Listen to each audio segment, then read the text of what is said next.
Hello students.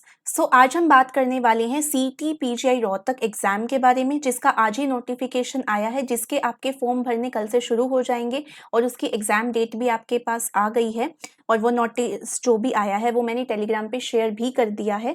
ठीक है, अब पॉइंट आता है कि आपके पास सिर्फ एक ही महीना बचता है पेपर के लिए। ठीक है, तो उस एक महीने को आप कैसे यूटिलाइज कर सकते हैं बेस्ट वे में, ताकि आप एक सीट नर्सिंग की यहाँ से लेके जा सकें। ठीक है, तो उसी स्ट्रेटेजी के बारे में आज हम बात करने वाले हैं। तो स्ट्रेटेजी को शुरू करने से पहले एक बार हम समझ लेते हैं कि नोटिफिकेशन में आया क्या है। ठीक है, तो सबसे पहले हम बात करते हैं इसकी डेट्स के बारे में। तो आपका जो ऑनलाइन रजिस्ट्रेशन है वो 28 जून से शुरू हो जाएगा। ठीक है, इसके अलावा जो लास्ट डेट है वो आपकी 12 जुलाई है। अप टू 12 PM तक आपका टाइम रहेगा। तो 28 जून से लेके 12 जुलाई तक आप फॉर्म फिल कर सकते हैं। जो फीस रहेगी वो 1000 रुपये रहेगी अनरिजर्व्ड के लिए और 750 रुपये रहेगी SC ST और बाकी की कैटेगरीज के लिए। ठीक है, इसके अलावा आपका जो एडमिट कार्ड है वो आपको 24 जुलाई को आ जाएगा एंड 28 जुलाई को आपका एग्जाम रहेगा संडे को। ठीक है, तो पीजीआई चंडीगढ़ का एग्जाम आपका 26 जुलाई को है और एक दिन बाद ही आपका पीजीआई रोहतक का एग्जाम है। ठीक है, तो अब आप ये ध्यान रखिए कि अभी आपके पास सिर्फ एक ही महीना है टोटल जिसमें आप प्रिपरेशन कर सकते हैं। और जिन बच्चों को अभी इसके बारे में बहुत ज़्यादा आइडिया नहीं है तो वो ये बात ध्यान रखें कि ये जो सीईटी बेस्ड एग्जाम है आपका, सीईटी होता है कॉमन एंट्रेंस टेस्ट। ये दोनों चीज़ों के लिए एक ही टेस्ट कंडक्ट कराया जाता है, बीएससी नर्सिंग एंट्रेंस के लिए भी और जितने भी पैरामेडिकल के कोर्सेज हैं, सपोज ओटी हो गया, बैचलर्स इन ऑप्टोमेट्री हो गया, रेडियोग्राफी हो गया, इमेजिंग टेक्नोलॉजी हो गया, रेडियोथेरेपी हो गया, तो जितने भी पैरामेडिकल के कोर्सेज हैं और बीएससी नर्सिंग एंट्रेंस, चाहे वो गवर्नमेंट कॉलेज है चाहे वो प्राइवेट कॉलेज है, सभी के लिए ये सिर्फ एक एग्जाम कंडक्ट कराया जाता है सीईटी। इसी के थ्रू आपका एडमिशन होगा, चाहे आप प्राइवेट में एडमिशन ले रहे हैं चाहे आप गवर्नमेंट में एडमिशन ले रहे हैं। इसकी पूरी सीट की डिटेल, क्या कुछ इसका सिलेबस रहेगा, वो सब मैंने एक अलग वीडियो में पहले ही आपको बता रखा है। जिसने वो वीडियो नहीं देखी है उसका लिंक आपको ऊपर आई बटन में मिल जाएगा, वहां से आप देख सकते हैं। ठीक है, और डिस्क्रिप्शन में भी मैं दे दूंगी, दोनों जगह आपको मिल जाएगा, वहां से आप इसकी पूरी सीट्स की डिटेल देख सकते हैं। ठीक है, तो ये तो रही फॉर्म की बात। जो आज नोटिफिकेशन आया है उसके अकॉर्डिंग आपको ये बातें ध्यान रखनी है। ठीक है, और जो जिन बच्चों को फॉर्म भरना है वो फटाफट से इस फॉर्म को भरना शुरू कर दें। ठीक है, और कई बच्चों को सेंटर से रिलेटेड डाउट था कि सेंटर मैम कहाँ पे आता है। तो जो आपका पीजीआई रोहतक का जो एग्जाम है उसका सेंटर जो है वो रोहतक के आसपास ही आता है, एग्जैक्ट रोहतक में भी आता है, साथ में आसपास वाले जो सिटीज हैं उसमें भी आता है। तो अराउंड रोहतक आपका ये सेंटर रहेगा। ठीक है, आपका 180 मार्क का पेपर होगा। ठीक है, 180 मार्क का और ऑफलाइन बेस्ड होगा, OMR पे आपका एग्जाम होने वाला है, नेगेटिव मार्किंग इस पेपर में नहीं होती है। ठीक है, तो अब हम बात करते हैं, देखो इसमें कोई आपकी एडिशनल जीके, नर्सिंग एप्टीट्यूड कुछ नहीं आने वाला। सिंपल क्या आएगा आपका, physics, chemistry and biology. Physics, chemistry and biology, ये 3 सब्जेक्ट आएंगे, 60-60 हर एक के क्वेश्चन आएंगे, टोटल 180 क्वेश्चन होते हैं।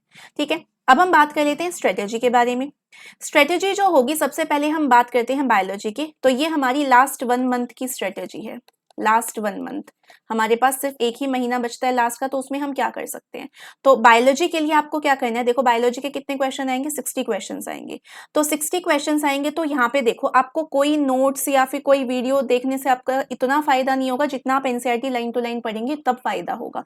तो अगर आपको एनसीईआरटी लाइन टू लाइन पढ़नी है और समझनी है तो आप इस चैनल को फॉलो कर सकते हैं, नीट ऑलकेमी बाय अनअकैडमी। यहाँ पे एक टीचर आपको मिल जाएंगे बायोलॉजी के, यहाँ पे बहुत अच्छे सर हैं जो बिल्कुल डिटेल में एनसीईआरटी को लाइन बाय लाइन कराते हैं और उनकी वीडियो मैक्सिमम 2-2.5 घंटे की होती है पर चैप्टर, और वहां से आप हर दिन एक चैप्टर कंप्लीट कर सकते हैं। तो वहां से आप लाइन टू लाइन पूरी एनसीईआरटी पढ़ भी पाएंगे कंटिन्यूअस मैनर में, 2.5 घंटे में आप पूरा चैप्टर कर पाएंगे, साथ में समझ भी पाएंगे। जैसे ही आपका जो चैप्टर है वो कंप्लीट होता है, आप जाके ये ऑब्जेक्टिव बुक आप ले लेना। ठीक है, इसकी PDF आपको मिल जाएगी। तो एनसीईआरटी एक्सट्रैक्ट दिशा पब्लिकेशन की ये बुक है, इसके क्वेश्चंस बहुत ज्यादा रेलिवेंट रहेंगे आपके पीजीआई रोहतक के एग्जाम के लिए। ठीक है, और ये बात मैं ऐसे ही नहीं बोल रही हूँ, ऑलरेडी मैंने 4 बैच पढ़ाए हैं, तो ये बुक काफी ज्यादा हेल्पफुल रहती है बच्चों के लिए। ठीक है, तो इस ऑब्जेक्टिव बुक से जाके आपको उसी चैप्टर के क्वेश्चन मॉक टेस्ट लगाना है। मॉक टेस्ट तो आपको चैनल पे मिल ही जाएगा, जाके इसके कम से कम आपको 50 क्वेश्चन लगा के सोने हैं। क्योंकि बायोलॉजी के क्वेश्चन बहुत जल्दी हो जाते हैं, बहुत टाइम कंज्यूमिंग आपके लिए नहीं रहेगा। आधे घंटे में आप 50 क्वेश्चन आराम से लगा सकते हैं, ठीक है। तो टोटल आपको 3 घंटे बायोलॉजी को देने हैं। आपका एक चैप्टर इतना अच्छे से हो जाएगा कि आपका उसमें से कोई क्वेश्चन गलत होने के चांस ही नहीं है, ठीक है। ऐसा तो है नहीं बायोलॉजी आप पहली बार पढ़ रहे हैं, अपनी 11th-12th में पढ़ी होगी, ठीक है, तो बहुत ज़्यादा बर्डन यहाँ पे आएगा नहीं। तो ये 2 चीज़ें आप फॉलो कर सकते हैं और मॉक टेस्ट आपको इस चैनल पे जितने में हो सकेगा प्रोवाइड करा दूँगी। वहाँ से आप ये देख सकते हैं कि आपको कितना समझ आया है, कि यहाँ आपकी कमी है, कहाँ पे क्या कमी है, तो वो चीज़ आप देख सकते हैं। मॉक टेस्ट आपको इस चैनल पे मिल जाएंगे, ठीक है। तो ये तो स्ट्रेटेजी रहेगी बायोलॉजी की, ठीक है। अब ये क्वेश्चन कोई ना पूछे कि मैम इंपॉर्टेंट चैप्टर्स क्या है। देखो इंपॉर्टेंट चैप्टर्स करके जाओगे तो उससे सिलेक्शन कभी नहीं होता। चैप्टर्स आपको सारे करने पड़ेंगे। आपको पता है सीट्स बहुत ज्यादा कम होती हैं, पीजीआई रोहतक की तो सीट ऑलरेडी बहुत ज्यादा कम है, अराउंड 200 तीनों कॉलेजेस की मिला के गवर्नमेंट सीट आपकी। तो उसमें आप ये सोचो आपको जगह बनानी है तो आपको सब कुछ तो करना पड़ेगा। तो इंपॉर्टेंट चैप्टर्स पूछने की बजाय आप लास्ट 1 मंथ में सब कुछ करने की कोशिश करें, ठीक है। ऐसा हो सकता है, मान लो आपको कोई चैप्टर बहुत ज्यादा मुश्किल लग रहा है, ठीक है, सपोज बायोटेक्नोलॉजी आपको बहुत मुश्किल लग रहा है, वो तो आपसे होगा ही नहीं, तो उसके बिहाफ पे आप कोई दूसरे चैप्टर्स कर लो, ठीक है। अब ऐसा है कि लास्ट 1 मंथ में वो चैप्टर हो ही नहीं सकता, आपने पहले पढ़ ही नहीं रखा, तो उसको स्किप कर दो, उसकी जगह पे आप कोई बेटर चैप्टर कर लो, ठीक है। ऐसे आप 1-2 चैप्टर स्किप कर सकते हो, लेकिन उसकी जगह पे आपको कोई दूसरा चैप्टर करना पड़ेगा बहुत अच्छे से, ठीक है। मैं ये नहीं कह रही आप पूरी बायोलॉजी, पूरी केमिस्ट्री, पूरी फिजिक्स करो, लेकिन अपनी नॉलेज के हिसाब से देखो। ये मत समझो कि कौन सा इंपॉर्टेंट है कौन सा नहीं है, क्योंकि ये कोई भी प्रिडिक्ट नहीं कर सकता। क्योंकि एक तो इसके हमें पीवाईक्यू नहीं पता, ठीक है, ना तो इसका पेपर हमें मिलता है, तो ये तो प्रिडिक्ट बिल्कुल ही नहीं कर सकते कि एग्जाम में आएगा क्या, ठीक है। और हर बार नई चीजें आती हैं, तो हर बार वो किस चैप्टर को बहुत ज्यादा प्रायोरिटी दे दो ये हमें भी नहीं पता। जैसे लास्ट टाइम इक्विलिब्रियम से क्वेश्चन नहीं आया, लेकिन क्या पता इस बार वो इक्विलिब्रियम से हमें 3 क्वेश्चन देखने को मिल जाए। तो ये चीजें हम बिल्कुल प्रिडिक्ट नहीं कर सकते प्रीवियस ईयर को देख के कि क्या चीज बहुत ज्यादा इंपॉर्टेंट है, क्या कम इंपॉर्टेंट है, ठीक है। तो आपको कोशिश करना आप सारे चैप्टर्स ही करो, बेस्ट वे रहेगा अगर आपको सिलेक्शन लेना है तो, ठीक है। इन बातों में आने से कोई फायदा होगा नहीं, ठीक है। नेक्स्ट हम बात करते हैं केमिस्ट्री की। केमिस्ट्री के अगेन आपके 60 क्वेश्चंस आएंगे, ठीक है। केमिस्ट्री की प्रिपरेशन मैं आपको जितना हो सकेगा इस चैनल से कराऊंगी। ऑलरेडी हमने एक 25 मोस्ट इंपॉर्टेंट टॉपिक की प्लेलिस्ट शुरू कर रखी है, एक सिलेक्शन सीरीज हमने शुरू कर रखी है, जिसमें ऑलरेडी मैंने 2 वीडियोस अपलोड कर दी हैं। हम पूरी केमिस्ट्री में 25 सबसे ज्यादा इंपॉर्टेंट टॉपिक्स वहां पे समझने वाले हैं, जिनसे क्वेश्चन आना ही आना है हर बार, ठीक है। तो वो आप वहां से कर सकते हैं, ठीक है। अगर आपका रिस्पॉन्स बहुत अच्छा रहा तो मैं 1 शॉट लेक्चर्स भी बनाने शुरू कर दूंगी कुछ दिनों में, ताकि आपके सारे चैप्टर्स कंप्लीट हो जाएं, ठीक है। मॉक टेस्ट मैं आपको रेगुलरली यहाँ पे प्रोवाइड करा रही हूँ। ऑलरेडी हमने 2 मॉक टेस्ट केमिस्ट्री के कर चुके हैं। आपको एक दिन छोड़ के, एक दिन नहीं तो वीक में 3 से 4 मॉक टेस्ट तो आपको केमिस्ट्री के जरूर मिल जाएंगे, ठीक है। नेक्स्ट आप ऑब्जेक्टिव बुक जो जहां से आप क्वेश्चन प्रैक्टिस कर सकते हो, अगेन वही एनसीईआरटी एक्सट्रैक्ट बाय दिशा पब्लिकेशन। इसकी तीनों बुक आते हैं, बायोलॉजी की, केमिस्ट्री की एंड फिजिक्स की, आप तीनों ले सकते हैं। और ये दी बेस्ट बुक है अगर आपको पीजीआई के लिए प्रिपेयर करना है तो, ठीक है। तो इसमें आपके इतने सारे क्वेश्चंस हैं कि आप भरमारे, मतलब मैच इट हो गए, स्टेटमेंट हो गए, असर्शन रीजन हो गया, एमसीक्यू हो गए, सब कुछ आपको इसमें मिल जाएगा, ठीक है। अब कई बच्चे एमटीजी करते हैं, एमटीजी नो डाउट बहुत अच्छी बुक है, लेकिन एमटीजी नीट वाले बच्चों के लिए काफी इंपॉर्टेंट है, ठीक है। अगर आप नर्सिंग के लिए कर रहे हो तो उसमें उस लेवल के क्वेश्चन हैं जो आपके कहीं नहीं काम आने वाले, तो वो आपके कंसेप्ट अच्छे करेंगे नो डाउट, लेकिन वो बहुत टाइम कंज्यूमिंग भी रहेगा और आपको बहुत ज्यादा बेनिफिट उससे होगा नहीं, ठीक है। तो कोशिश करना जितने थ्योरेटिकल क्वेश्चन कर सको उतने करना, ठीक है। जैसे कुछ कुछ चीजें फिक्स होती हैं, डायरेक्ट क्वेश्चन आता है प्रिंसिपल पे बेस्ड, डायरेक्ट डिस्कवरी पे क्वेश्चन आता है, लास्ट टाइम डिस्कवरी पे क्वेश्चंस आए थे, ठीक है। तो ऐसे डायरेक्ट जो क्वेश्चंस आते हैं जो आपको लगता है ये तो क्या ही पूछेंगे, ठीक है, तो इतने सिंपल क्वेश्चन भी आपके पीजीआई रोहतक के एग्जाम में पूछे जाते हैं। तो बिल्कुल बेसिक से आपको शुरू करना है और अच्छे लेवल तक आपको कंप्लीट करना है, ठीक है। अब जो भी बच्चे इंटरेस्टेड हैं कि उनको केमिस्ट्री के नोट्स बाय करने हैं, तो वो टेलीग्राम पे मुझे मैसेज कर सकते हैं। टेलीग्राम का लिंक आपको डिस्क्रिप्शन में मिल जाएगा, वहां से आप मेरे कांटेक्ट पे जाके मुझे मैसेज कर सकते हैं। उसमें आपको नोट्स मिलेंगे, साथ में मॉक टेस्ट मिलेगा, प्लस में आपको ये जो बुक है एनसीईआरटी एक्सट्रैक्ट तीनों की, फिजिक्स केमिस्ट्री बायोलॉजी तीनों की आपको पीडीएफ मिल जाएगी, ठीक है। हैंड रिटन नोट्स आपको डिलीटेड सिलेबस के भी मिलेंगे, न्यू सिलेबस सारे चैप्टर्स के मिलेंगे, ठीक है। तो ये आप पे डिपेंड करता है, आप लेना चाहें तो लीजिए, वरना ये आपके ऊपर डिपेंड करता है, आप कहीं और से करना चाहें वहां से कर लीजिए, ठीक है। It's just additional for you, ठीक है। नेक्स्ट हम बात करते हैं फिजिक्स की।